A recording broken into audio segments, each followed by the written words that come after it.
Boa noite, povo de Deus. Paz seja convosco. Que bom que você veio. Diga você também, pastor. Deus tem bênção hoje? Quem acha que Deus tem bênção? Agora só quem tem certeza que Deus tem bênção.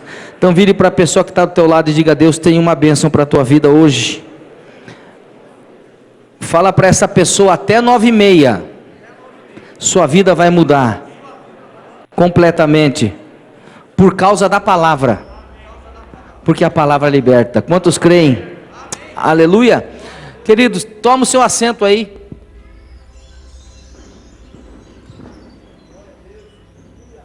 Se em algum momento você sentir vontade de glorificar, pode glorificar. Amém, meus irmãos? Que maravilha estar envolvido por esse ambiente de glória, por essa graça de Deus manifestada a nós outros nessa noite, e sabedores de que quando nós adentramos esse lugar, a despeito de todas as coisas, nós podemos ter uma certeza. Qual, pastor? De que coisas boas vão acontecer conosco.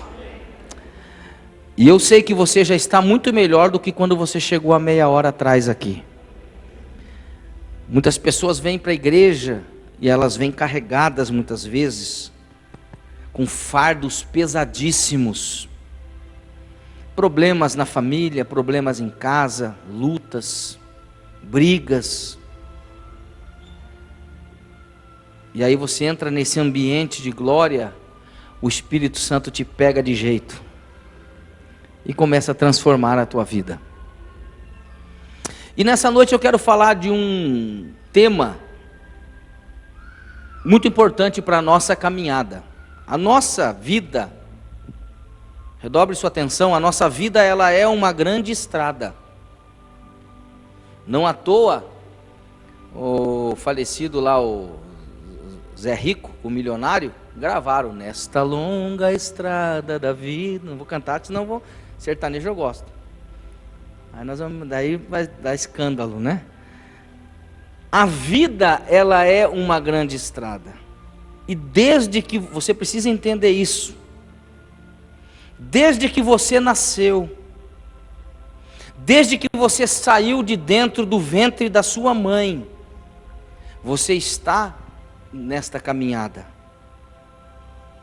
Todo dia, toda hora, todos os momentos, todos os minutos, os segundos, você está nesta caminhada da vida. Enquanto você estiver respirando, mesmo que seja com essa máscara no rosto aí, enquanto você estiver respirando nessa terra, nesse planeta, você está caminhando nessa estrada rumo ao destino profético e à missão que Deus tem para a sua vida. Por que profético? Porque a palavra me mostra que é profético. Deus, deixa eu dizer uma coisa para você: Deus tem um destino profético para a tua vida. Tem 3 pentecostal aqui, 2 lá atrás. Deus tem um destino profético para a tua vida. Abra sua Bíblia, você que trouxe o livro de Deus lá em Efésios, na carta que Paulo escreveu à igreja de Éfeso, no capítulo de número 1. Daqui a pouco eu vou falar o tema, daqui a pouquinho. Mas antes de chegar no tema, vamos dar essa introdução. Capítulo 1, versículo 3 e versículo de número 4. Você está com a Bíblia, diga amém. Se achou, diga graças a Deus. Quem não trouxe a Bíblia diz misericórdia. Vai lá, irmão. Capítulo 1, versículo 3 e 4 da Escritura Sagrada diz assim: bendito, aliás, 3 e 4, bendito Deus e Pai de nosso Senhor Jesus Cristo, o qual nos abençoou. Olhe para mim, redobre sua atenção. Irmão, você já foi abençoado. Vou repetir para ver se você coloca isso aqui dentro da tua cabeça. Você já foi abençoado com todas as bênçãos espirituais nos lugares celestiais em Cristo. Agora, observa o versículo 4, como também nos elegeu nele. Isso aqui irmão, esse versículo aqui é muito forte. Como também nos elegeu nele antes da fundação do mundo, para que fôssemos santos e irrepreensíveis diante dele em amor. Então, meu irmão, o destino que Deus tem para a tua vida, o que Deus tem para a tua vida é algo profético. Deus projetou, Deus pensou em você antes da fundação do mundo. Será que você consegue, a nossa mente finita não consegue entender a infinitude de Deus?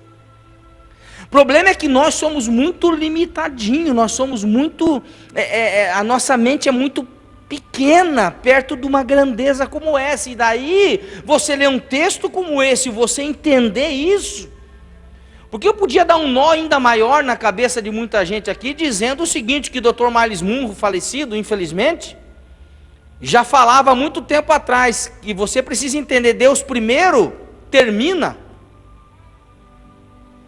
para depois ir lá e começar.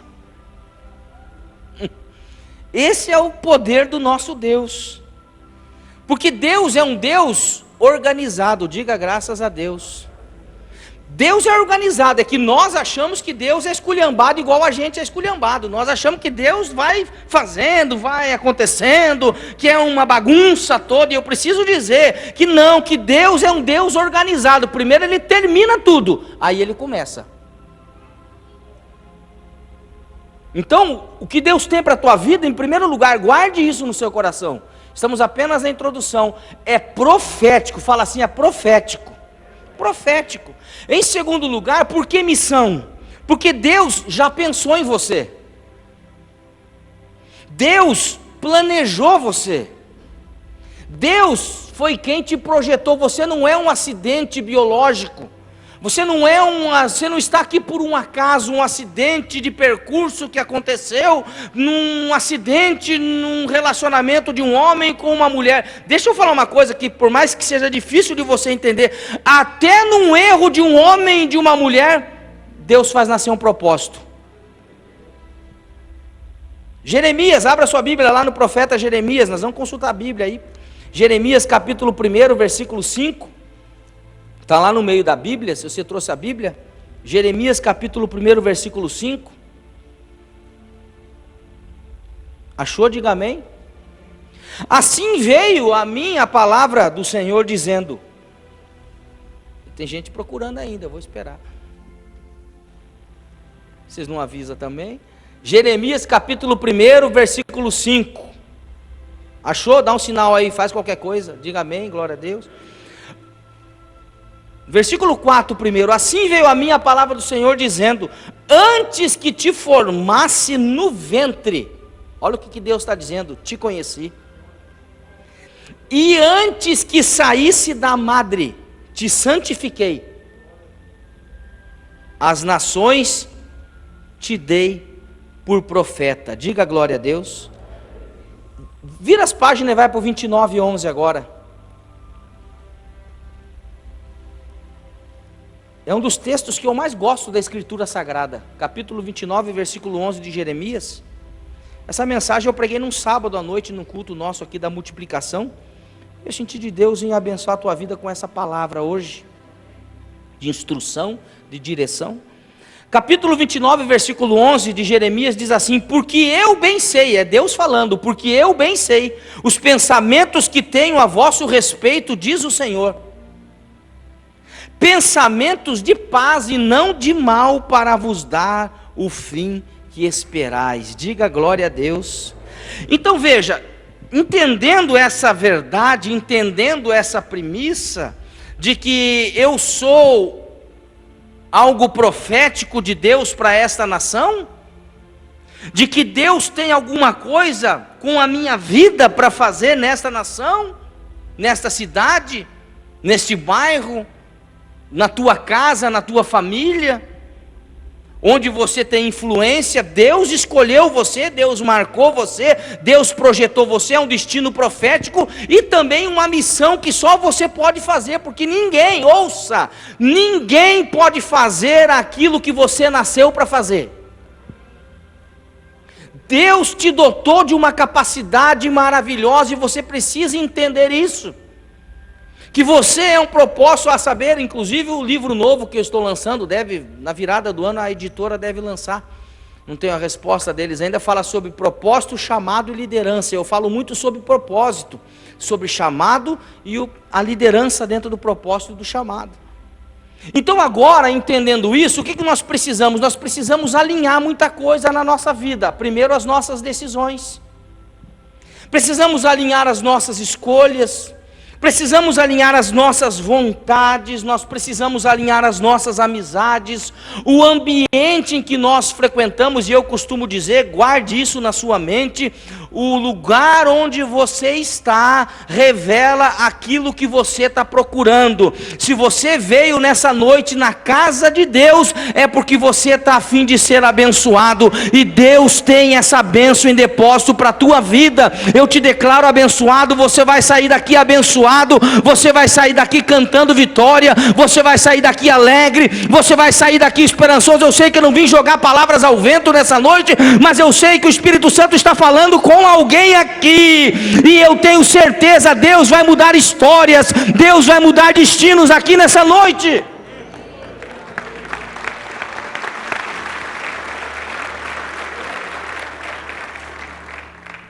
Então nós precisamos alinhar tudo isso, os ambientes que nós frequentamos. Você precisa, ouça, casar tudo isso com a vontade de Deus para a tua vida. E esse é um dos grandes segredos para ter uma vida abençoada na terra. É alinhar a vontade de Deus com a minha, aliás, é alinhar a minha vontade com a vontade de Deus.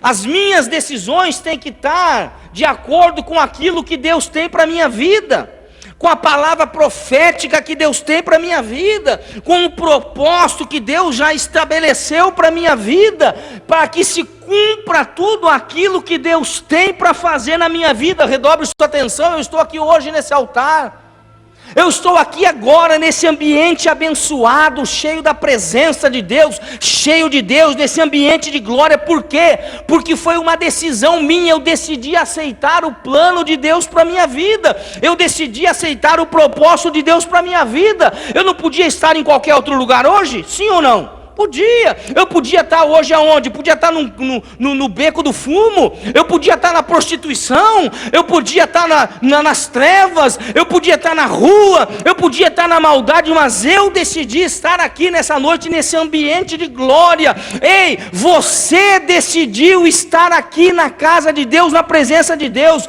e eu preciso enfatizar que nós somos, eu escrevi no primeiro livro isso, nós somos as nossas decisões. Nós somos um conjunto de decisões, as suas escolhas fizeram quem você é hoje.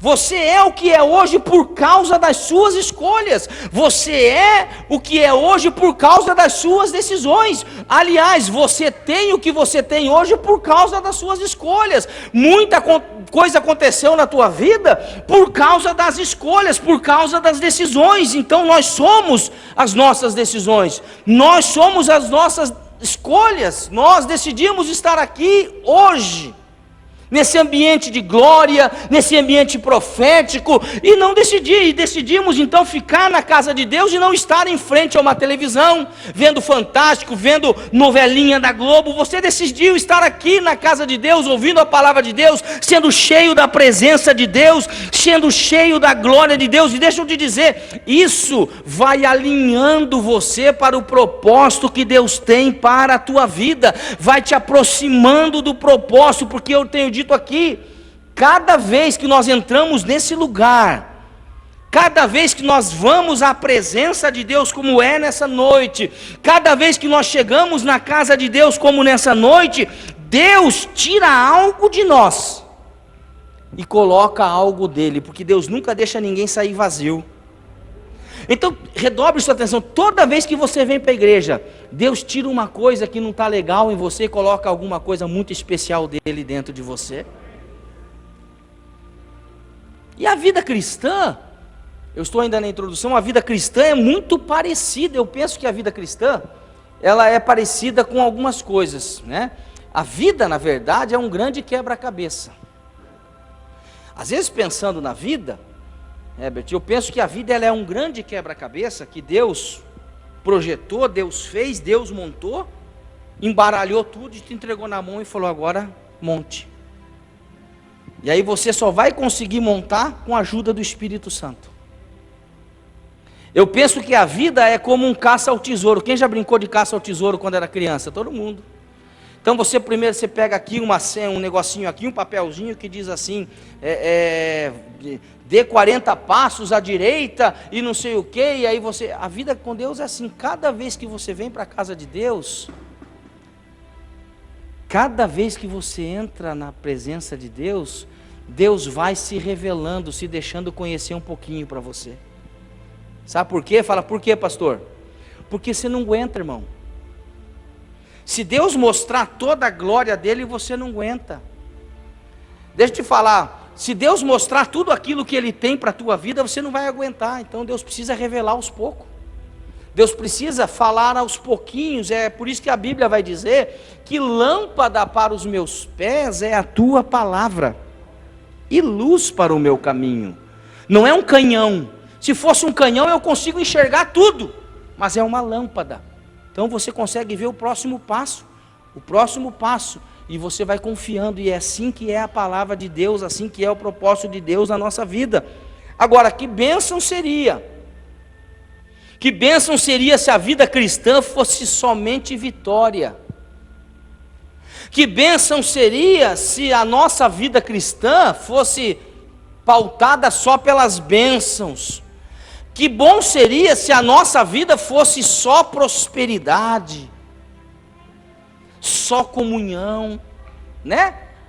Só amor, só love, ó. Todo mundo assim na igreja, olha que coisa linda. Todo mundo se amando, todo mundo com carro novo, casa nova. Bom seria se fosse só paz na vida. Mas infelizmente não é fácil. Voltando ao início, caminhar neste caminho não é fácil.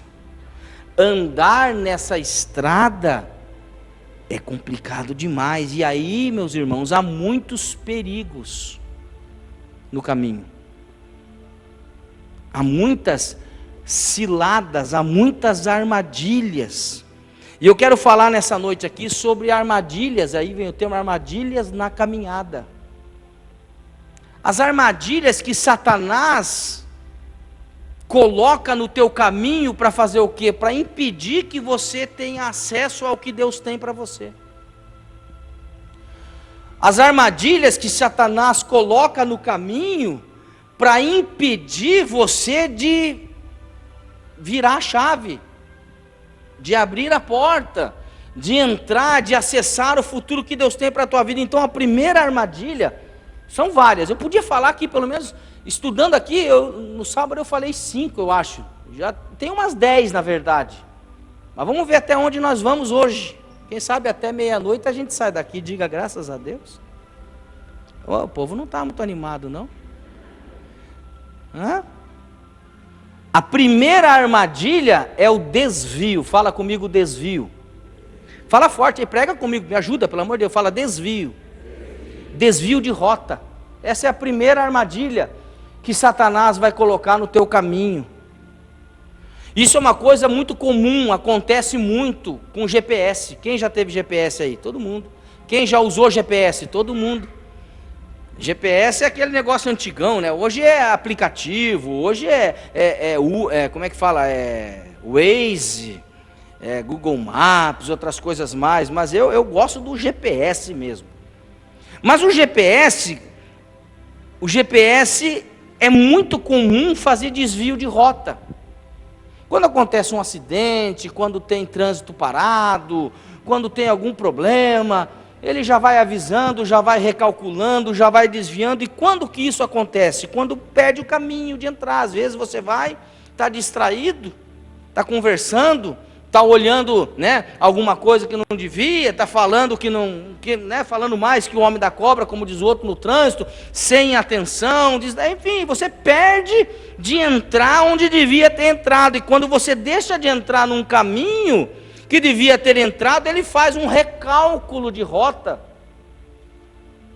E às vezes ele é obrigado a recalcular. E aí a coisa, esse dia eu fui pregar em Joinville, e os meninos da banda estavam comigo, foram junto também, foram no outro carro, e aí eu fui no carro com a minha filha, e aí trânsito parado, e aí manda para cá, manda para lá. A nossa viagem, que era para ser uma viagem de 1h10 mais ou menos, demorou quase 2 horas, e quase que perdemos para iniciar o culto e para poder ministrar e tudo mais. E o GPS ficava recalculando toda hora. E às vezes ele recalcula 10 minutos, 12, 15. E agora eu preciso dizer o seguinte: 12 minutos. Às vezes, vamos pegar 12, 13, 14, que seja. Numa rota de 60 minutos é muito tempo. Se você está planejado para chegar em 1 hora, você perde 15 minutos, você está perdendo muito tempo da sua viagem. E a vida é assim, às vezes, numa vida que vai se viver de 70, 80, que a Bíblia diz que a duração de uma vida é 70 anos, passou disso é enfado e cansaço. Alguns conseguem, pela sua robustez, chegar a 80, 90, 100, né? Mas é muito difícil. Então vamos colocar uma vida de 70 anos, você perder 15 anos, gente, é muito tempo. Por isso, olhe para mim, você precisa escolher certo. Por isso você precisa decidir certo, porque Deus tem uma rota para a tua vida. Deus tem um caminho para você, e o inimigo das nossas almas, Satanás, quer fazer você sair dessa rota, quer fazer você desviar desse caminho, quer fazer você voltar atrás, quer fazer você desistir dessa viagem. E aí o desvio prejudica o caminho, o desvio atrasa a sua vida, o desvio faz você perder muito tempo. Então o inimigo sempre vai, guarde isso, sempre vai tentar fazer você sair do plano original de Deus para a tua vida. O inimigo sempre vai tentar fazer você sair do que Deus traçou para a tua vida, seja na ordem familiar. E aí eu podia elencar aqui situações que o nosso inimigo usa para fazer com que você saia do plano original de Deus. E o plano original de Deus é a família abençoada. Deus abençoou a família, Deus quem formou a família é célula máter da sociedade. Máter é uma palavra que é quem é atribuída à função de mãe, e não vai existir nos anais da história uma sociedade que permaneceu de pé quando a família dentro dessa sociedade foi desintegrada. E por isso Satanás luta, redobre sua atenção, luta tanto contra a tua casa, Satanás luta tanto contra o teu casamento, Satanás luta tanto para dividir o casal, para causar contenda, invertendo valores. Então ele faz todo esse tipo de coisa para fazer as pessoas desviarem de um plano original que ele tem para a família. Na área financeira, ele faz você desviar de rota, ele faz você gastar mais do que você ganha. Ele faz você gastar aquilo que você não tem para impressionar aquele que você não tem nem que fazer nada. Nas emoções, na área ministerial, poderíamos ir longe. Então, e interessante, meus irmãos, que muitas vezes o inimigo ele vai usar pessoas até dentro da igreja para nos chatear. Muitas vezes o inimigo vai usar pessoas até dentro da igreja para nos ferir, para fazer você ficar de mal com Deus, para fazer você ficar chateado com Deus, porque se você for ver, A gente fica chateado com Deus, mas Deus mesmo nunca nos feriu, Deus mesmo nunca nos chateou, Deus mesmo nunca nos magoou. Mas essas pessoas, por que elas ficam chateadas com Deus? Porque elas foram feridas num ambiente onde Deus está. E aí, por ignorância nossa, nós confundimos ser humano com Deus e Deus com ser humano, e aí nós ficamos brabinho com Deus, e aí nós dizemos: não volto mais para a igreja, não venho mais nessa igreja, essa igreja não presta, esse pastor não presta. E aí a gente desvia, a gente sai da igreja, a gente sai de um plano original de Deus, num caminho que estava tão bem, a gente começa a desviar, a gente começa a ficar longe, andar por outros caminhos, e aí a gente perde um tempo precioso. Por quê? Porque é certo, querido, guarde isso, é certo que daqui a um tempo o desviado sempre volta, o filho pródigo sempre volta, e quando ele voltar, ele vai botar a mão na cabeça, ele vai botar a mão na consciência, ele vai dizer: como eu fui, desculpe a palavra de termo calão, mas eu vou falar, eu fui burro demais, porque eu perdi muito tempo na minha vida. Então fica na tua, fala para a pessoa que está ao teu lado: meu irmão, segura a tua onda aí, fica na tua, pelo amor de Deus, fica aí. Então a primeira armadilha, quem está comigo diz amém? A primeira armadilha que Satanás vai colocar no teu caminho é essa armadilha, meu irmão. A armadilha do desvio. Ele vai fazer você desviar, ele vai tentar fazer de tudo para te desviar do caminho. Sabe o que o diabo vai fazer? Vai fazer de tudo para deixar você endemoniado de novo, com capeta até os dentes. E aí vai a segunda armadilha. Quando ele não consegue te desviar, sabe o que ele faz? Ele vem te decepcionando. A segunda armadilha na vida das pessoas é a decepção. Mas graças a Deus aqui não precisa falar disso, porque aqui não tem ninguém decepcionado ou que já se decepcionou. Diga glória a Deus. Glória a Deus, coisa nenhuma, irmão. Você está mentindo?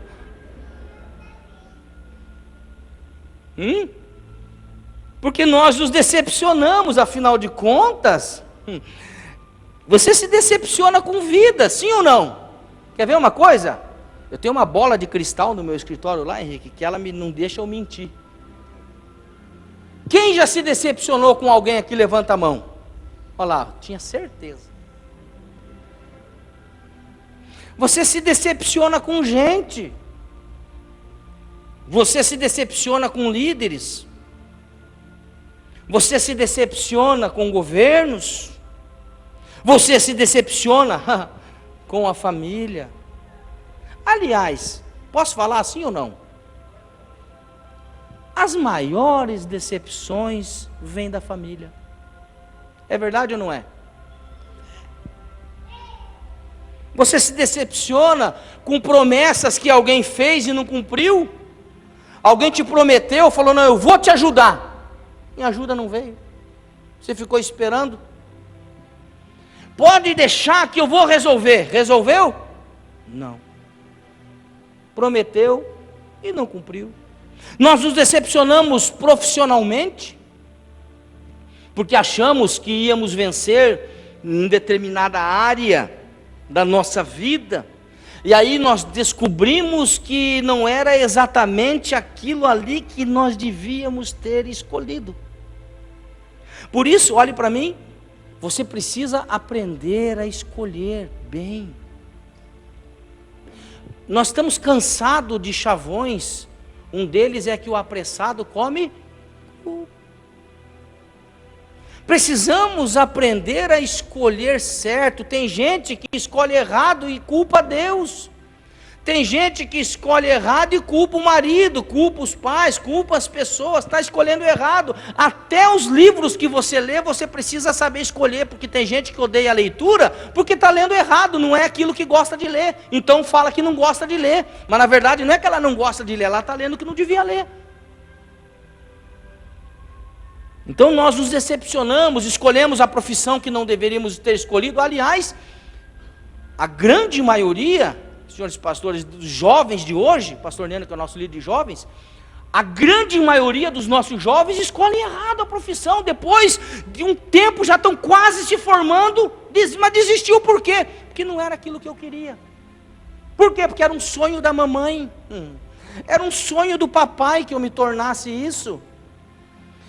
Porque era um sonho, porque a família sempre foi vindo de família a família, e aí a pessoa deixa de viver um propósito que Deus tem para a vida dela, e sente frustração na sua vida, e fica decepcionada com a vida. Financeiramente, eu estou falando de decepção.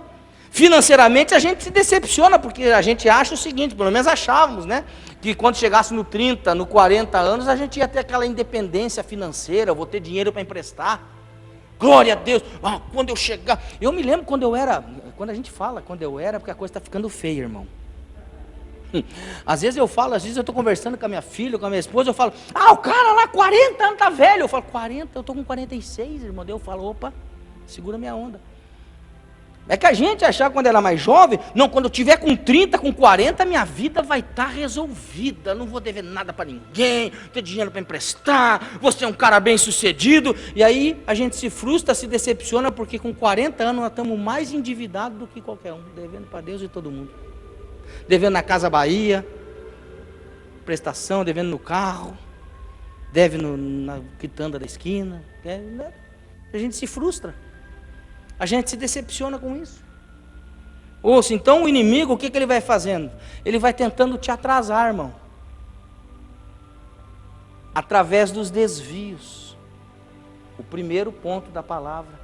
E quando ele não consegue te atrasar, quando ele não consegue te desviar, ele vai tentar então te decepcionar. E a decepção é uma coisa tão terrível, que se tempo eu tivesse para falar dela, nós iríamos longe aqui falando, porque ela nos paralisa emocionalmente. Muitas pessoas hoje, olhe para mim, redobre sua atenção, muitas pessoas hoje estão paralisadas na vida por conta de uma decepção. E precisam receber cura. E eu preciso dizer, queridos, que o problema dessa pessoa não é demônio.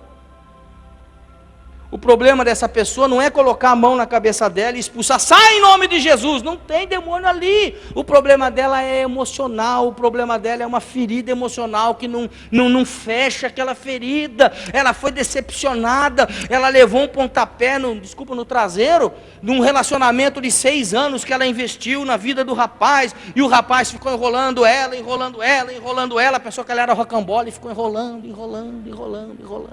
Esse negócio que, eu te amo, meu benzinho, eu te amo. Quem ama casa, que raio é esse que vai, ama, mas não casa? Ó filha, abra o olho aí, ó Deus falando, ó. Tá ficando estreito para os irmãos aí, viu? Se casa, ama. Eu me lembro minha esposa, quando nós começamos a namorar, ela falou, eu quero uma aliança de compromisso. Eu falei, vai ficar querendo. Aliança de compromisso, compromisso é minha palavra. Ó, porque a fulana tem, já viu esse negócio? É igual as crianças falam, Herbert, você tem 4. Porque o filho porque eles têm, porque todo mundo tem. Se não é todo mundo, essa é uma boa desculpa para pai, né? Você não é filho de todo mundo. Porque eu quero uma aliança. Não vai ter. Eu falei, o dia que eu colocar, eu vou colocar uma e ela nunca mais vai sair. Já estamos com 20 anos, glória a Deus. Tem a maioria que fica colocando essa aliancinha prateadinha aí, que fica tudo preta depois. Um banho já fica tudo feio o negócio. Parece que é a aliança do sapereta, irmão. Não fica, não casa. Quem casa, entendeu? Aí se decepcionou 6 anos lá no relacionamento, se decepcionou com o rapaz, agora acha que todo rapaz vai ser sem vergonha. Todo rapaz é mau, todo rapaz não é de confiança, todo relacionamento é para fazer adoecer, todo mundo, ninguém presta. Gente, deixa eu falar uma coisa, tem muita gente boa no mundo, e muitos deles estão aqui dentro dessa igreja. Você não entendeu o que eu estou falando. Se eu for falar isso no cemitério, até o cemitério levantava lá os mortos, irmão. Tem muita gente boa aqui dentro da igreja. Ei moça, tem muito jovem bom aqui dentro da igreja. Vai procurar sarna para se coçar, filha. E você também, rapaz, tem moça boa aqui dentro da igreja. Abre o olho, varão. Ó, o que o pastor está falando. Está cheio de ovelhinha do Senhor aí, irmão. Mas por enquanto é do Senhor. Então a pessoa se decepciona na vida. Quantas decepções na vida. Todos nós, olhe para mim, irmão. Esse negócio de decepção é coisa de gente. Todo mundo aqui já se decepcionou. E a decepção ela vai causando outras coisas. E vai gerando ansiedade no coração. Então nós precisamos entender isso. Esse é o segundo ponto. Então Satanás ele tenta fazer você desviar. Quando não consegue fazer você desviar, ele vai fazer o quê? Ele vai tentar te decepcionar. Fazer você sair por causa da decepção. Porque alguém me decepcionou na igreja. Ué, eu não sei se alguém já te disse isso, irmão. Mas se não te falaram, eu vou te falar. Esse lugar aqui, se tem um lugar que tem gente com problema, é aqui dentro da igreja. Nunca ninguém te falou isso ou não? Ou você achou que todo mundo aqui tem aquela auréola em cima da cabecinha assim, duas asinhas de anjo assim? A decepção vem do homem, irmão. Por isso nós não olhamos para o homem, por isso nós não olhamos para o líder, por isso nós não olhamos para... Não, nós olhamos para Jesus, que é o autor e consumador da nossa fé. Isso aconteceu com o povo de Israel. Se tempo tivesse para falar em Êxodo 32, na questão do bezerro de ouro. Moisés estava demorando para descer do monte. O povo começou a ficar inquieto. Moisés não descia. Moisés estava demorando. O povo estava olhando demais para o líder. E não tinha muito relacionamento. O relacionamento do povo de Israel era superficial com Deus. Era um relacionamento desse tipo que estão pregando hoje, água com açúcar. Sabe esse tipo de relacionamento que prega hoje? Não, e o povo estava numa bagunça. E Moisés estava lá no monte. O povo começou a ficar inquieto. Aí o povo começou a se desviar. Estabeleceram um bezerrão de ouro. Orgia no meio do povo. Moisés, quando está descendo o monte, ele escuta: que barulho é esse? É música, senhor. É música, mas música? Mas não é música dos santos. Era um carnaval da época. Então às vezes o inimigo vai tentar nos decepcionar. E aí vem o terceiro ponto: devaneios. Fala comigo, devaneios. Devaneios é uma palavra que pouco se usa no nosso vocabulário. É um estado, o que é devaneio? É um estado de loucura rápida, muito rápido, passa muito rápido. É uma imaginação. Sabe o que você imagina? Opa, volta, sabe? Todo mundo já teve esse aqui? Opa, volta. É um devaneio, é uma imaginação. A pessoa, ela começa a imaginar o que não existe. A pessoa, ela começa a se achar o que ela não é. E aí, se você for ver na Bíblia, um exemplo clássico de devaneio na Bíblia, e que fez perder um destino profético, um destino abençoado, foi o rei Saul. O rei Saul, ele passou a vida inteira, pastor Auro, perseguindo Davi. E eu não consigo, senhores pastores, ver em nenhum momento, se vocês acharem, me mostre. Eu não vi na Bíblia, eu estudei a história de Davi de capa a capa. Eu não achei na Bíblia, eu não achei na história um momento em que Davi foi tentar usurpar o trono de Saul, em que Davi foi tentar roubar o trono de Saul, em que Davi foi tentar tomar o trono de Saul. Não, muito pelo contrário. Davi estava lá no campo. Davi estava trabalhando lá no campo. Deus envia o profeta Samuel no segredo da casa de Jessé, o belemita, o seu pai. Lá no segredo das quatro paredes, naquela sala de jantar, o profeta vai ungir o futuro rei de Israel, porque o Senhor já tinha rejeitado Saul. Davi não tinha nada a ver com isso, Davi não sabia nada disso, Davi não estava pensando nada disso, ele estava no campo cuidando de ovelha. Mas quando você faz aquilo que Deus fala para você fazer, quando você trabalha, quando você está fazendo alguma coisa bem feito, quando você está alinhado com Deus, meu irmão, Deus não se esquece de você, Deus se lembra de você. E o pai esqueceu de Davi, os irmãos zombaram de Davi, mas quando o menino aparece, Deus credencia o menino Davi diante dos seus irmãos, diante da sua família.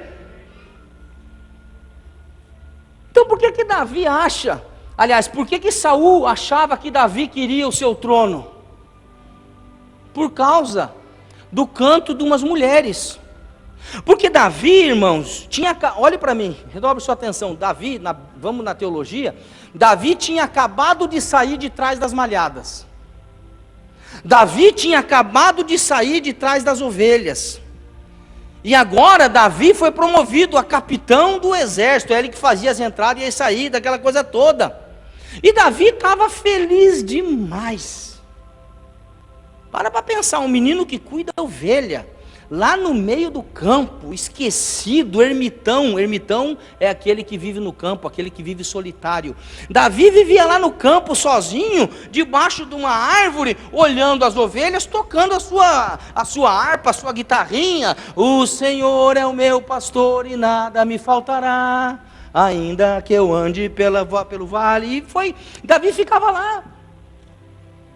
Ele não estava preocupado com isso. Mas as mulheres começaram a cantar. Quando Davi foi ungido rei no segredo da casa do seu pai, Deus começa a fazer uma reviravolta. Porque, entenda, irmão, há muita gente por aí que diz que foi ungido por Deus, mas a vida dele não muda. Quando Deus unge alguém, a vida dessa pessoa muda. E eu quero profetizar que a sua vida vai mudar. Será que tem alguém que acredita nisso aqui? Deus vai mudar a sua vida. Deus está mudando a história da sua vida. O futuro desse menino dá uma guinada de 360 graus. Deus começa a mudar a história desse menino. Deus começa a conceder poderes a esse menino. Coisas extraordinárias começam a acontecer na vida daquele menino. E aí as mulheres, quando eles estão voltando de uma guerra, Davi fazia as entradas e as saídas do exército militar de Israel. Agora as mulheres saem cantando com seus tamborim na mão, com o seu pandeiro na mão, e elas saem cantando em prosa e verso. Saul matou seus milhares, porém Davi matou seus 10 milhares, e aquilo foi terrível quando Saul ouviu aquilo. Por causa do canto das mulheres, esse homem começou a ter devaneios. Ele começou a pensar coisas irreais acerca de Davi, e o devaneio faz você achar quem você não é e achar que o outro é o que não é. Faz você pensar que os outros estão fazendo, faz você pensar que os outros estão falando, quando na verdade ninguém está fazendo nada, quando na verdade ninguém está falando nada. Faz a gente ter mania de perseguição, e todo mundo aqui, a começar pelo locutor que está falando, já teve mania de perseguição. Porque não me gostam, porque não me quer. Quem que já não chegou em algum lugar, em algum ambiente, viu alguém que olhou de lado e falou: estão olhando e estão falando de mim. Quando você chega, a pessoa muda o assunto, você fala: estão falando de mim. O que estão falando de mim? Eles estão falando mal de mim. Não é que estão falando mal de você, é que o assunto não te diz respeito. Seja educado. Se fosse para você saber, eles falavam. A gente tem uma mania feia de brasileiro. O brasileiro tem essa mania, vai chegando, vai atropelando todo mundo, vai entrando no meio da conversa e não quer nem saber. Irmão, se não é para você, você não precisa saber. Se não te chamarem é porque não querem que você saia. Acabou a conversa. Mas isso não significa que não gostam de você. Isso não significa que não apreciam você. Tem alguns casos que até acontece. Então eu preciso dizer que tem pessoas que ficam com essas doenças mentais, com essas manias de perseguição. Tem sempre gente achando que alguém está achando alguma coisa, achando situações. Porque a pastora não falou comigo na rua. Porque o pastor é muito grosso. Se o pastor... E é um dilema pastoral. Isso é um dilema. Ser pastor, irmão, não é fácil. Se você cumprimenta todo mundo, você parece que tomou chá de reganhola. Se você é mais comedido, você, pastor, é muito grosso. Então assim, sabe, é muito complicado essa vida pastoral, essa vida de liderança. O pastor não falou comigo hoje, parece que apanhou da esposa hoje. Porque quando eu cheguei mudaram o assunto. Sempre estão falando alguma coisa para me atacar, sempre estão falando alguma coisa para me atingir. E a gente vai só somatizando, a gente vai imaginando, e vai ficando perturbado, e se não cuidar, vai ficar endemoniado.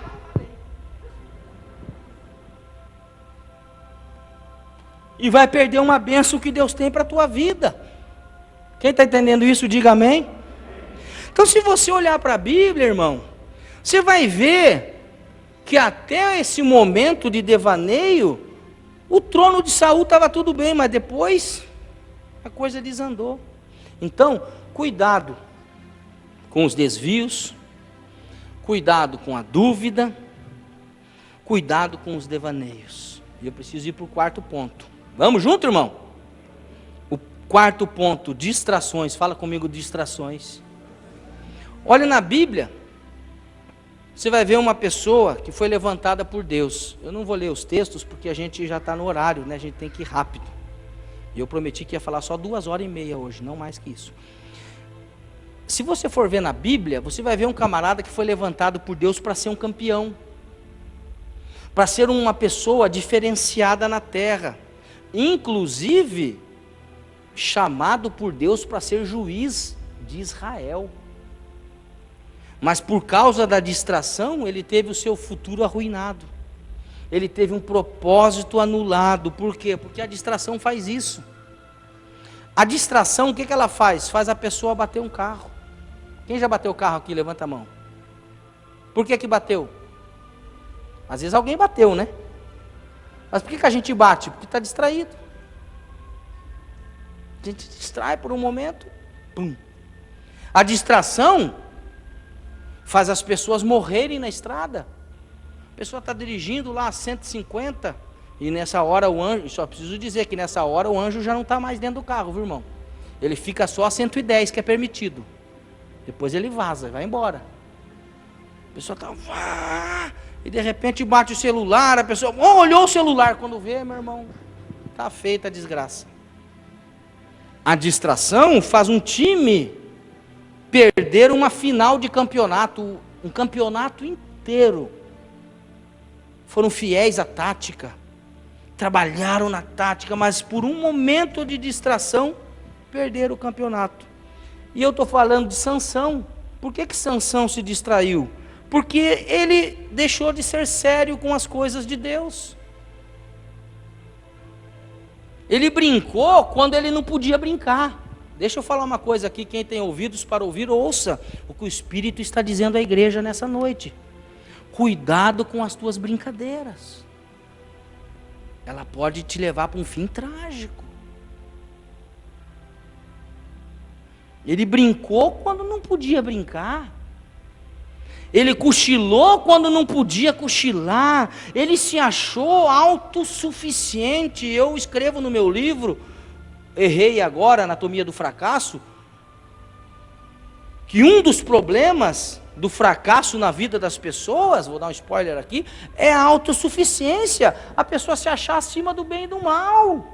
Não, porque eu posso tudo, eu estou bem. Porque você pode saber, um crente quando ele está meio desviado, não é meio desviado, quando está desviado ele nunca vai dizer que está, ele sempre vai dizer, não, eu estou com Deus, estou em casa, estou bem, estou legal, está uma maravilha, minha vida está beleza, e bababá, sempre aquela coisa, aquela conversa toda que nós conhecemos. Mas ele vai brincando e ele esquece que Deus é amor, mas que Deus também é justiça, e a Bíblia vai dizer que horrenda coisa é cair na mão do Deus vivo. Então a pessoa se acha autossuficiente, acha que pode brincar com o pecado. O Sansão, olha gente, o Sansão é um exemplo clássico de alguém que acha que pode brincar. Porque tem gente, Rodrigo, que acha que consegue ser mais esperto que o pai da mentira. Tem gente que acha que consegue ser mais esperto, tem 30 anos de idade, acha que vai ser mais esperto do que o camarada aí, Satanás, que está atormentando aí desde sempre. Então, nós temos que nos cuidar, nós temos que vigiar. Sansão perdeu a bênção na sua vida porque ele andou onde não devia andar. Ei, olhe para mim, redobre sua atenção.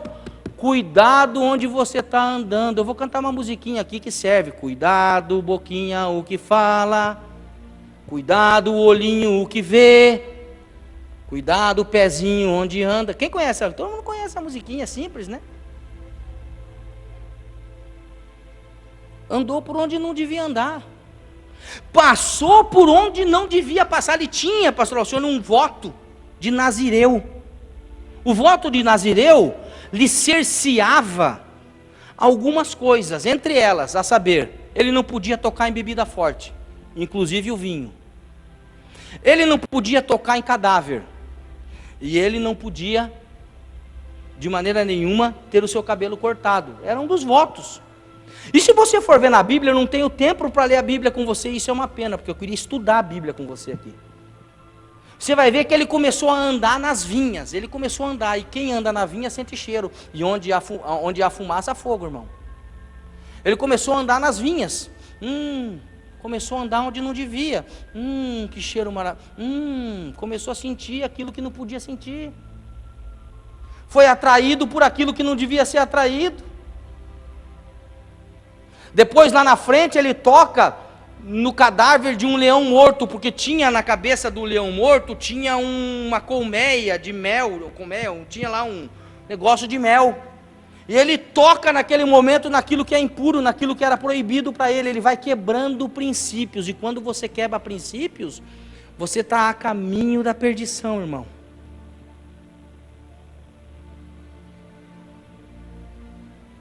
Passou por onde não devia passar, se misturou, olha, isso é muito forte,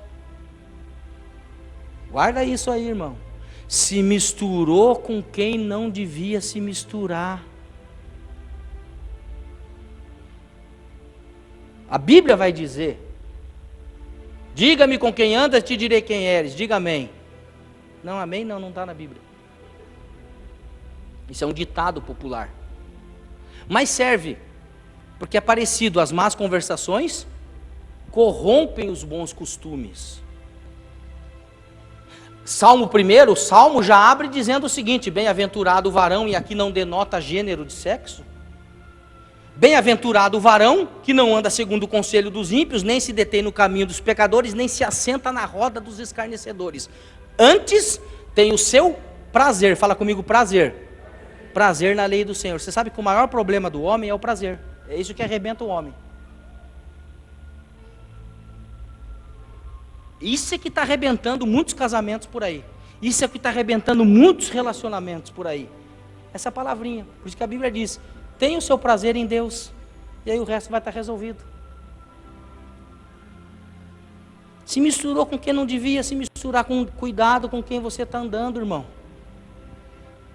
A gente sabe, é sabido, é notório quantas pessoas perderam a sua vida porque estavam no lugar errado, na hora errada, em companhias erradas, com pessoas erradas. E eu podia pegar vários versículos da Bíblia para poder escorar e basear aqui a minha embasamento para a palavra que eu estou dizendo aqui, mas você conhece a Bíblia, então vamos ganhar tempo. Então cuidado com a distração, irmão. Alguém já disse, se quiser derrotá-los, distraia-os. É só distrair que você derrota. Vamos para o 5º ponto. Vamos lá? Diga comigo, dissidência. O que é dissidência? Outra palavra que se usa pouco no vocabulário. É uma pessoa que andava em grupo e que decide ir embora. Isso é dissidência. Ela decide partir. Ela decide ir embora. E deixa eu te falar uma coisa, irmão. No seu caminho, na sua jornada, vão aparecer pessoas que eram para estar com você até hoje. Mas elas decidiram ir embora. Elas resolveram desertar desse exército aqui. Elas pediram baixa desse exército aqui. Algumas nem pediram, só foram. Foram embora, partiram. Você já percebeu que tem pessoa que chega na tua vida e do mesmo jeito que chega, vai? Quem já percebeu isso? Você fica encantado com aquela pessoa, nossa, meu Deus, que maravilha, de repente, cadê a pessoa? Foi, vazou. Do mesmo jeito que veio, foi. A Bíblia vai dizer sobre Orfa e Ruth.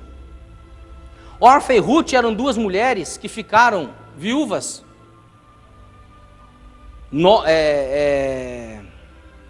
Elas tinham uma sogra chamada Noemi, mulher de Elimeleque. E essas mulheres, tão logo casaram, ficaram viúvas dos 2 filhos dessa mulher.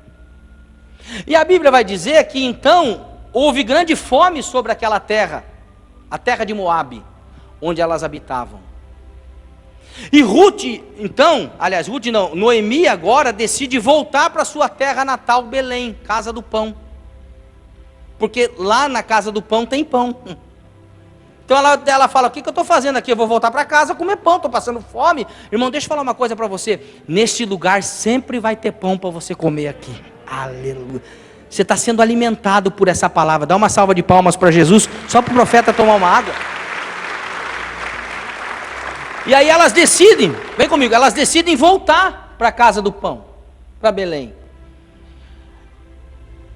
Noemi aconselha as duas: vão embora, me deixe.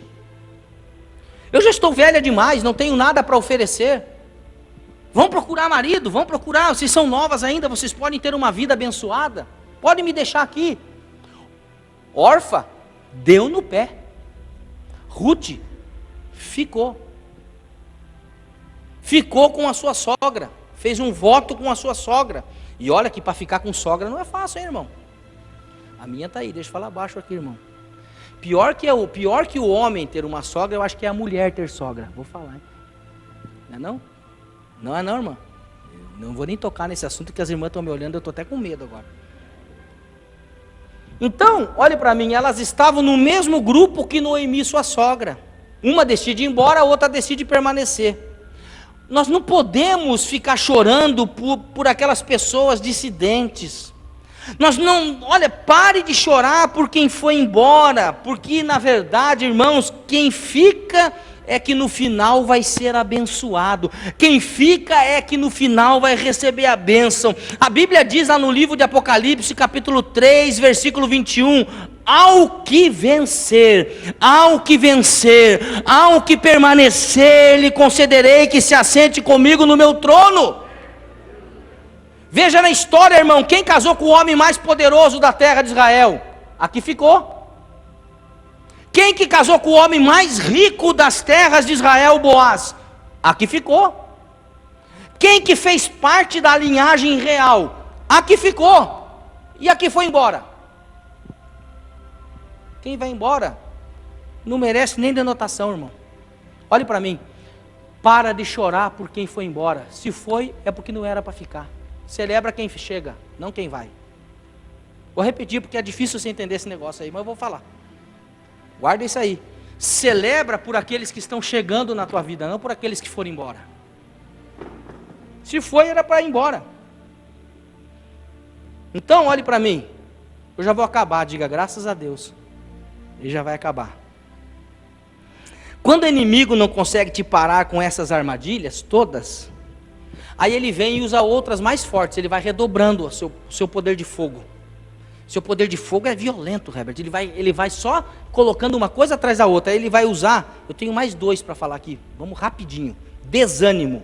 Um dos maiores problemas hoje, desânimo. Fala comigo, desânimo. A palavra de Deus vai dizer lá no livro de 2 Samuel, abra sua Bíblia, você que está com a Bíblia, rapidinho. 2 Samuel, capítulo 16. 2 Samuel, capítulo 16, versículo de número 5. Vamos falar sobre Davi. 2 Samuel, capítulo 16, versículo de número 5, diz assim, você achou? Diga amém. E chegando o rei Davi a Baurim, eis que dali saiu um homem da linhagem da casa de Saul, cujo nome era Simei, filho de Gera, e saindo ia amaldiçoando. E atirava pedras contra Davi e contra todos os servos do rei Davi, ainda que todo o povo e todos os valentes iam à sua direita e à sua esquerda. E amaldiçoando-o Simei, assim dizia: sai, sai, homem de sangue, homem assassino, homem de Belial, o Senhor te deu agora a paga de todo o sangue da casa de Saul, em cujo lugar tens reinado. Já deu o Senhor o reino da mão de Absalão teu filho, e eis-te agora na tua desgraça, porque és um homem de sangue. Deixa aberta a Bíblia aí, olhe para mim, explicar essa história rapidinho, tentar te explicar rápido. Davi já está no reino, já está reinando sobre algumas pessoas, sobre Judá, não sobre toda Israel, né, mas já está reinando ali em Hebrom. E agora, Davi está fugindo de quem? Do seu filho. Davi tem que fugir do seu filho, e olhe, irmão, Davi era um cara tão temente a Deus, ele teve uns cochilinhos na fé. O caso de Batseba ali foi um cochilo porque ele se distraiu, estava passeando no palácio, em vez de estar na guerra, é o que eu falei aqui, estava distraído, mente vazia, oficina do diabo, né? O diabo começou a trabalhar naquela cabeça, estava distraídão em casa, assim como muita gente fica em casa distraído, estava lá. Aconteceu o que aconteceu, foi um pouco cochilo. Mas Davi era um cara tão temente a Deus, que ele preferiu largar a mão do trono. Falou, não, eu não quero trono, eu não quero nada, não quero unção, não quero reinar, do que ter que matar o seu próprio filho. Falou, fica com o trono.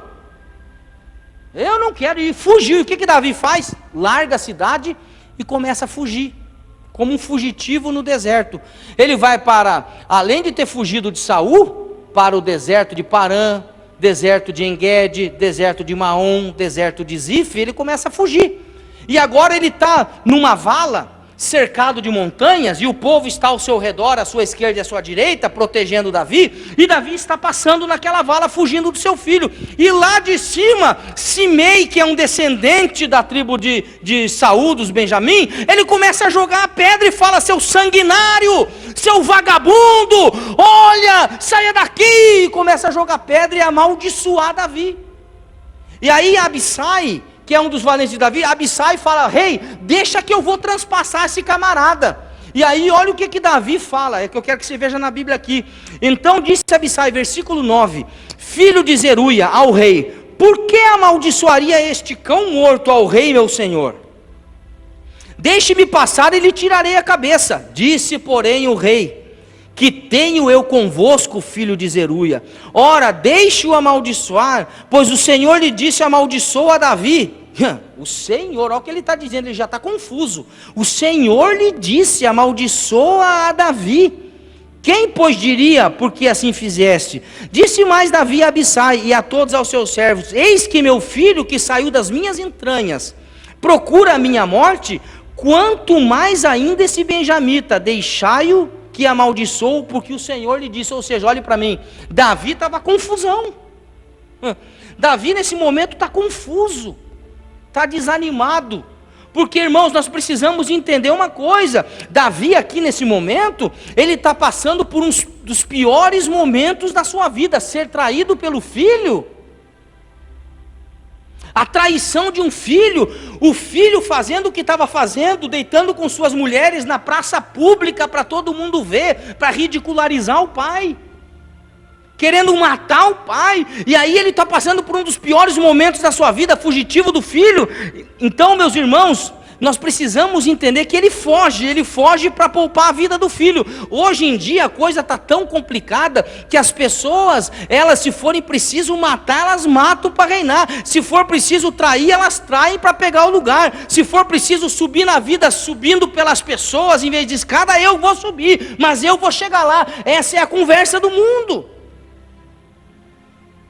Agora, nós precisamos entender, irmão, que uma coisa é falarem mal de você, porque fala ou não fala? Fala ou não fala? Fala para mim, sim ou não? Fala mal. Agora, uma coisa é falarem mal de você quando tudo está bem na tua vida. Uma coisa é falarem mal de você quando você está com dinheiro no bolso. Uma coisa é falarem mal de você quando você está com a família ajustada, quando você está numa posição de cargo e tudo mais. Deixa falar, deixa a pessoa falar, isso aí é derrotado, não estou nem aí. Agora, outra coisa é falar mal de você quando você está passando um dos piores momentos da sua vida. Aí vem aquele ditado, Rodrigo, nada é tão ruim que não possa piorar. Parece que a luta não tem fim, é verdade ou não é, irmão? Quando você está mal saindo de uma guerra, vem outra pior. Quando você está mal saindo de uma crítica, vem outra pior para arrebentar. Esta era a situação de Davi. Estava passando por um momento difícil, angustiado, e aí ele fica confuso. E aí ele começa a mentir, ele diz aqui, o cara começa a dizer lá de cima, o Senhor vai cobrar das tuas mãos o sangue, porque você matou muita gente. Mentira, Davi não matou ninguém até então, da família de Saul. Pode ser que seus soldados tenham matado, mas Davi não sujou sua mão com a linhagem, tanto que Saul abençoou os filhos de Jonatas, Davi abençoou Mefibosete. Davi era um homem que abençoava, não amaldiçoava. Ele foi falando só mentira, disse: o Senhor deu o reino a Absalão. Absalão nunca reinou, na verdade. Ele era um déspota, ele era um rebelde. E aí Davi fica confuso, aqui que eu preciso que você entenda, ele fica confuso. E aí ele começa a ficar cheio de confusão mental, e eu acho que ele nem se lembrava mais da promessa de Deus na sua vida. E aí vem o sétimo ponto e o último para a gente encerrar aqui: a dúvida. Fala comigo, dúvida. Porque o inimigo trabalha com dúvida de destino. Guarde isso, o inimigo sempre vai trabalhar com dúvida de futuro. O inimigo sempre vai trabalhar com dúvida de destino. Ele trabalha para lançar dúvida no teu coração, irmão. Satanás, ele trabalha para lançar dúvida naquilo que Deus já te falou que vai fazer na tua vida. Então o que ele faz? Ele vem tentando desconstruir para depois construir. Veja lá no Éden. Depois você lê na tua casa o capítulo de número 3 de Gênesis. Lá no Éden, o que ele faz? Ele tenta inverter a palavra de Deus. Ele tenta falar que Deus disse, que Deus não disse. Olha, na verdade é o seguinte: se vocês comerem dessa fruta aí, desse fruto, né? Se vocês comerem do fruto proibido, Deus sabe que vocês vão ficar tão poderosos igual a Ele. Deus sabe que vocês vão abrir o entendimento, vai abrir a mente de vocês. Então é isso. Ele vem semeando a dúvida, é na dúvida que ele trabalha para te confundir. E eu preciso enfatizar aqui nessa noite. Não sei se o teclado tem, o pessoal da banda está aí, se o tecladista estiver aí, o pessoal da banda pode chegar. Milagres são impedidos de acontecer quando tem dúvida. Vou repetir: milagres são impedidos de acontecer na tua vida quando tem dúvida. Olhe para mim. Quando a dúvida reina, a paz vai embora. Vou repetir: quando a dúvida reina, a paz vai embora. Aí nós lemos na Bíblia, dá vontade de pensar assim, irmãos, olhem comigo. Bobão esse cara aí, esse Simei é um bobão. Pensa num cara bobo, pastor, você é o Simei. Lutar contra um cara que vai reinar no final. Porque assim, você preferia ficar do lado de quem ganha ou de quem perde? Quem ganha. Mas você só vai saber escolher se você souber o final da história. E a nossa história nós já sabemos o final. Deus decretou uma bênção. Repito, Deus já decretou um futuro profético para a tua vida, uma missão abençoada. Então por que Davi proíbe Abissai de matar o gigante? Porque por muito menos, pastor Neno, ele matou o gigante Golias por muito menos. Não era nem com ele a afronta. Ele cortou a cabeça do gigante. Eu vou te falar por quê. Porque com gigante a gente tem que cortar a cabeça mesmo, irmão. Gigante você não pode dar mole pro azar. Agora, cão morto, quando ele se levanta para falar de você, você tem que passar reto, irmão. Cão morto passa longe. Judas, que é Judas, se mata sozinho. Você não precisa fazer nada. Então tem coisas, eu encerro aqui, que você precisa deixar ir na sua vida. Ouça. Você que está sofrendo com alguma situação aqui, hoje, tem situações que você precisa deixar ir, e quem sabe Deus não te trouxe hoje aqui, para que você largue essa situação de uma vez, que está te amargurando. Para de ficar remoendo situações que já deveriam ser passado em sua vida. Segue a sua vida, irmão. Segue, olhe para mim, segue a sua vida. Simei pode vir gritando atrás, com pedras nas mãos para te atormentar. Absalão, que às vezes é da própria família, pode estar vindo atrás para querer tirar o que é teu. Mas no final, deixa eu profetizar, eu vou ser boca de Deus aqui, eu quero profetizar. No final da estrada, tem notícia boa. Vou repetir, querido. No final da estrada tem notícia boa para a tua vida. Deus tem um futuro de bênção para você. Fique em pé, querido. Dá para cantar da figueira aí? Não sei. Qual que você preparou aí? Nenhum? Tem futuro de bênção para a tua vida. Tem futuro de bênção para a sua casa, para o seu casamento. Ei, deixa eu profetizar, Deus tem bênção para o teu casamento, irmão. Deus tem bênção para os teus filhos. Teus filhos serão poderosos na terra. Teus filhos serão poderosos na terra. Você pode levantar suas mãos para o Pai. Aleluia. Feche os seus olhos. Feche os seus olhos.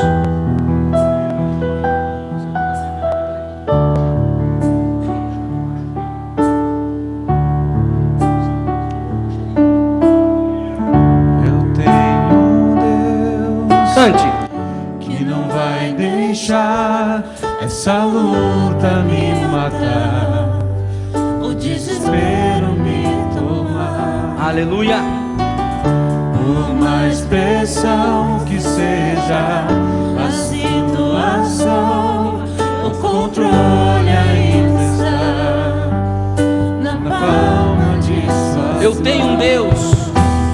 Eu tenho um Deus que não vai deixar, aleluia, essa luta me matar, o desespero me tomar. Por mais pressão que seja a situação, o controle ainda está na palma de suas mãos. O choro dura uma noite, mas a alegria, ela vem pela manhã. Eu creio, eu creio. O choro dura uma noite, mas a alegria, ela vem pela manhã. Eu creio. Levante as mãos. Se você crê, cante, cante, cante. Ainda que a figueira não floresça, que não haja fruto na vide e o produto da oliveira minta, todavia eu me alegrarei, todavia eu me alegrarei, todavia eu me alegrarei, todavia. Ainda que a figueira não floresça, que não haja fruto na vida. Oh! Aleluia! Esta canção é profética, irmão. Todavia eu me alegrarei. Solta a sua voz e canta, igreja. Aleluia! Todavia eu me alegrarei. Olha isso. O choro dura uma noite. Creia. O choro dura uma noite, mas a alegria, ela vem pela manhã. Eu creio. Só quem crê vai cantar, irmão. Creia, Deus está mudando a sua história hoje. O choro dura uma noite, mas a alegria, ela vem pela manhã. Eu creio. Levante bem alto as mãos e cante, igreja.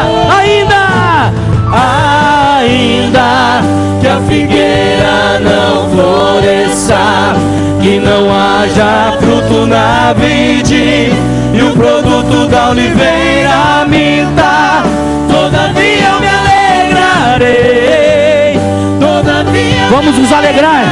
Você vai ter um tempo de alegria. Aleluia.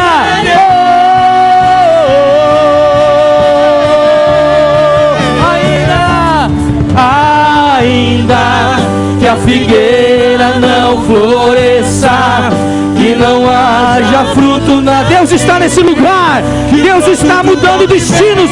Deus está mudando a tua história, irmão. Deus está escrevendo a tua história. Hoje mais um pedacinho dela está sendo escrita. Todavia eu me alegrarei. Comece a falar com Deus agora. Levante as suas mãos e comece a falar com Deus agora. Nosso Deus e nosso Pai, nós pregamos a Tua palavra nessa noite, e essa palavra não volta vazia. E agora, meu Pai, eu estou ministrando a Tua bênção, ministrando a Tua graça sobre os Teus filhos que se reúnem nessa noite de domingo para buscar a Tua face, para buscar a Tua glória. Já fomos abençoados pela manifestação da Tua palavra, e agora eu te peço, meu Pai, esforça a nossa caminhada, esforça-nos na caminhada, meu Pai. Eu sei, bondoso Deus, que a jornada desta pessoa não tem sido fácil. Eu sei, meu Pai amado, que são muitas as dificuldades no caminho, são muitas as decepções neste coração, meu Pai. e a somatização de decepções e de problemas estão quase levando essa pessoa a enlouquecer, à loucura, ao desvio. Mas essa noite eu te peço, tem misericórdia do teu filho, meu Pai. Tem misericórdia desta casa, tem misericórdia deste casal, meu Pai. Entra com providência nesta situação financeira, entra com providência nessa situação emocional e traz a cura. Meu Pai, cura o teu povo nessa noite agora.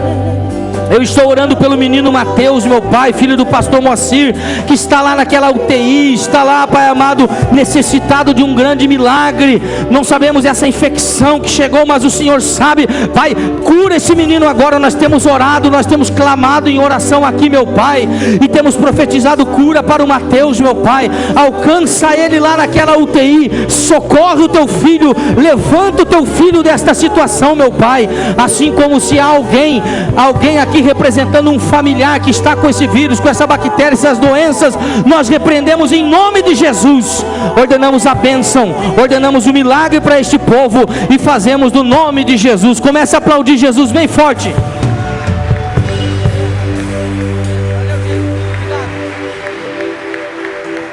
A mais forte para o Senhor, gente, é para Ele. Ele merece, Ele merece, Ele merece. Ele é digno da honra, Ele é digno da glória. Aleluia.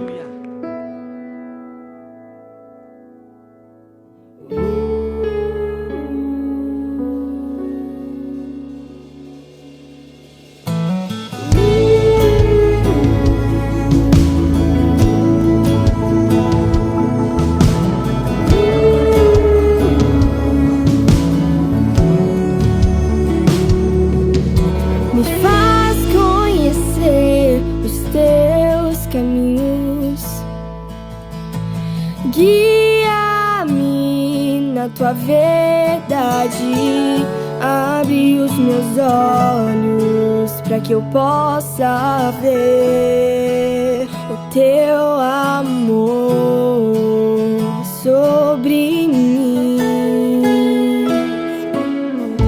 Me faz conhecer os teus caminhos, guia-me na tua verdade.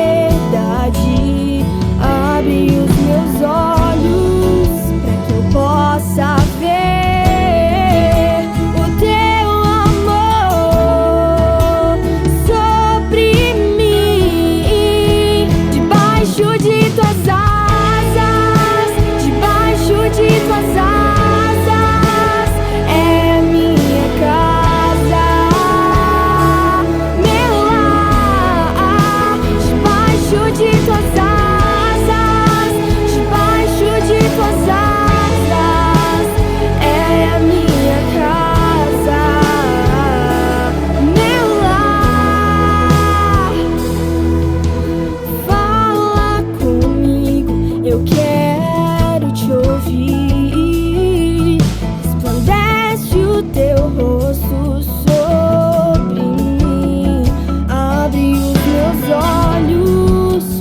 possa ver o teu amor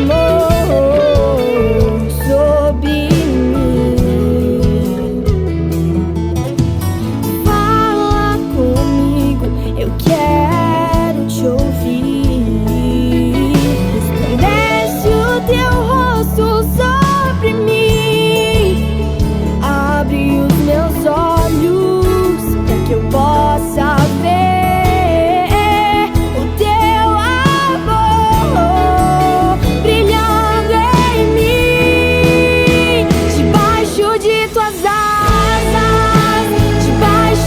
tuas asas, é minha casa, meu lar. Debaixo de tuas asas, debaixo de tuas asas, é minha casa,